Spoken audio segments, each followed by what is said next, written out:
In this video, I'm going to be looking at a Sicilian masterpiece played by a 2300 from Germany. So without further ado, let's start. So the first move is e4, c5, and now the move f4. So the move f4 is signaling that white wants to play on the king side and start an attack basically on this king when it castles.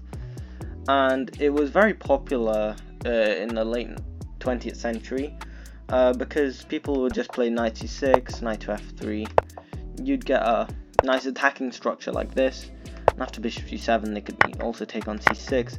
They'd get this nice attacking structure where they can castle the king, bring the queen to e1, queen to h4, push f5, and trade off the bishops, and you'd get a very nice, this king would be very weak when it castles. And this was until, I think, early 2000, when black discovered that there's the move d5, which is a really good central counter strike. So whenever your opponent plays on the flank, play in the center.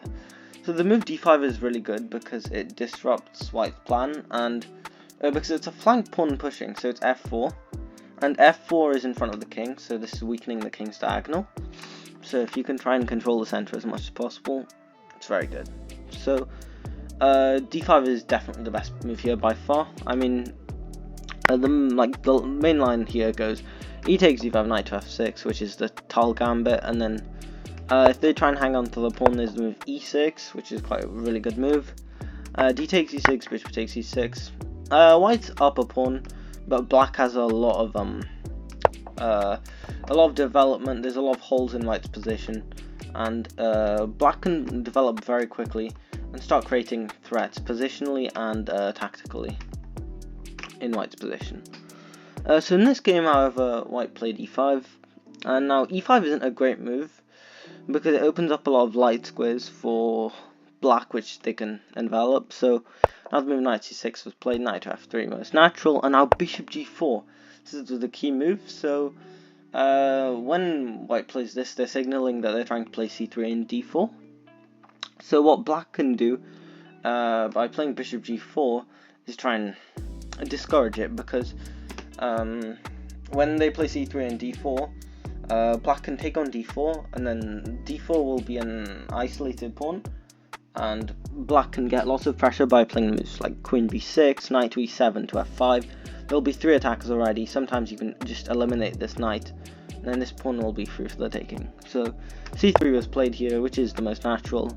Now e6 is played. Here if d4 is played, it's just a blunder, because now you can take on f3 and then you'll win the pawn on d4 next. If g takes f3, there's just queen h4. King has to move, and then you go knight to h6 to f5, and that's just a terrible position. So bishop e2, and then move knight g7 is played. The idea is to get the knight to f5. You can also play the move knight to h6 here, I think. Put the knight on f5 as well. But it doesn't really matter either way, because after castle, knight to f5 is played. And then the move knight to a3 is played. The idea of knight to a3 is to put the knight back to c2, so there's more defense of the pawn on d4, and it's quite a good idea. However, black found this very, very, very strong move, which is the move h5.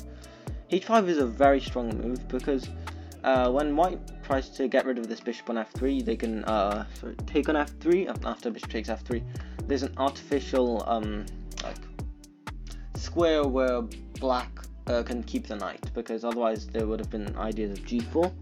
Sometimes you can push with h4, and when the king moves across, you'll see there's a deadly threat. And now knight c2 is played, most natural again, and also probably the best move. Now the move d4 here is played, disrupting white's plan of pushing d4, and this is a really good move. So when you're in a position like this, and let's say you don't know what to play, you need to be looking at the position and thinking, what plans does white have? White has the plan of pushing d4, but so you should think, how can I prevent these plans and push forward my initiative? And here it's move d4, because d4 opens up the position a lot more and shows how white's pieces are just really badly placed. So queen on d1 can move to 1 square only, and that's it. So rook on f2 can move to 2 squares. This knight can hardly even move. Bishop's a bad piece, the knight's also a bad piece. The king's actually very weak, as you'll see later on in the game. So now d3 was played by white, and now they played the move c4, and I think this is a brilliant move. I think this is a really, really nice move. and the reason for this is because it's like such a good positional move, rather than just a tactical brilliance. You like I sack the rook. It's really good, and I'll just show you why. After d takes c4, there's the move d takes c3, and I queen takes rook takes, b takes c3, which would just be winning a free pawn, and white would be like, I win a free pawn, what are you going to do about that? Now bishop c5 is played, and well, rook f2 is just losing that. I mean, you can just take on f2 as well there, but I mean, there's some like idea for like knight to a5 and stuff. I mean, it's pinned anyway, so that's why the computer delays it. But king h1 is the most natural. Now the move h4, it's a really nice move with the idea to put the knight to g3, and after h takes g3, h takes g3 would be a discovered check, and yeah, white would basically just get checkmated there. And I think they're complicated lines, but black manages to win a piece in this line. So after c4, there's also move h3. Bishop takes f3. If bishop takes f3 here, then there's just d takes c3, and it's like a similar line to what I showed. You can put the queen on b6, now on g3, and it's a really nice position. Rook takes f3. There's queen b6 here, with that diagonal threat of opening the diagonal with dc3. King h1. You've got long castle, and you've got a lot of initiative here. If d takes c4 here again, then it's d takes c3, and then you get that attack on the queen as well, and you can take on b2 as well. You'll get this, and it's really good. Knight takes d4. You can go you'll just be up a, you won't be up a clean pawn, but when the rook moves back, the bishop can go to c5. You can take on e2 at some point, and you can even take on d3 with the pawn or the rook. Bring the other rook across, and you've got an amazing initiative. But what was played in the game, probably the best move, is c takes d4. And now the move bishop takes f3 is played. Rook takes f3 is played, because if bishop takes f3, it's not any better, because you takes king to h1, and now you can go h4 again. That same plan, and this is a really good motif, which if any of you play the Sicilian and you get into like these close structures, it's really nice to know, because it can win you a lot of games. But here rook takes f3 is played in the game, and now just knight takes d4 anyway, queen takes d4, king h1.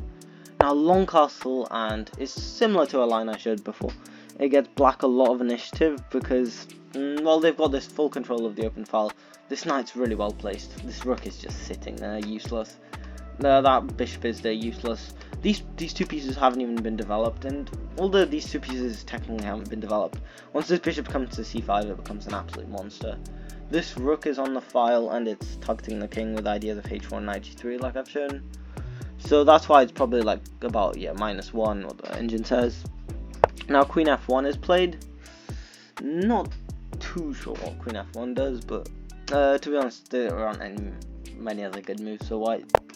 So queen f1, bishop c5. See, so now the rooks are connected, which isn't as important as the fact that the bishop's an absolute monster, and g1 can be a very deadly square if, like, white somehow, there could be a tactic where black deflects white off of the g1 square, and then there's just checkmate on g1. So now rook h3 is played. Now the move rook d7 was played. It's a really nice move, and after rook b1, the move king b8 is played. Just sidestepping, because like rook d7 and king b8, they probably aren't like don't look like the quickest moves, but black doesn't need to play this position very quickly because he's got such a commanding lead in like the file, the well placed pieces, and the initiative. So, and after bishop d2 here, c takes d3, bishop takes d3. Now there's the move h4, which is a really, really, really nice move. And the idea is illustrated after the next move. Queen e2, this move queen takes d3. Because after queen takes d3, there'll be rook takes d3. And if rook takes d3 is played, then there's knight g3. Which is an absolutely amazing move. If takes, then h takes g3 checkmate. Rook takes, h takes g3. And after h3, even though the material is equal, black can go for the move rook d8. And once the bishop moves back, then there's the move rook d3. After b4, bishop d4, and this amount of space and the mating net which has been placed around white's king is absolutely insane. So in fact, black can just walk the king forward and sometimes just take the pawns in some of these lines which I'm seeing. So this is b winning. But rook takes d3 kind of like almost transposes. And here as well, rook takes d3 isn't, you're just giving up the queen, because now rook takes d3, if queen takes d3, once again knight g3 and h takes d3 wouldn't work, because if h g3, queen h7, rook h7, queen g3, then just h g3, h3, rook d8, same ideas as I showed. Here though you'd have to play the move rook d3, which is important. And then you put the bishop on d4, bring the king in. But bishop e1 was played here, maybe trying to control the g3 square more. Now knight g3 was still played. Now if h takes, same idea. Bishop takes g3, h takes g3. And even though technically white's up 1 point of material, this is absolutely winning for black, because of how weak white's king is, and the amount of space and initiative black has in this position. So after the move h3, which is kind of forced there, rook h8, now protecting the rook and creating this really good battery on the d-file. Now queen h5, bishop f2 is played. Now this king is absolutely stalemated, so if black can just, if this queen could somehow get deflected with like, I don't know, f5, g6, something, and then rook e8 would just be checkmate, because king is just stuck on the back rank. And after queen g4, move a5 is played. I think, yeah, once again, black doesn't really need to rush that much with the position, so just a5, slow playing, and then rook 8 to d4 is played here, and the idea of that is to just create pressure on the f4 pawn. And after queen e2, the move rook d2 is played, queen f3, this rook over to d3. You can see how black's activating all of his pieces really well.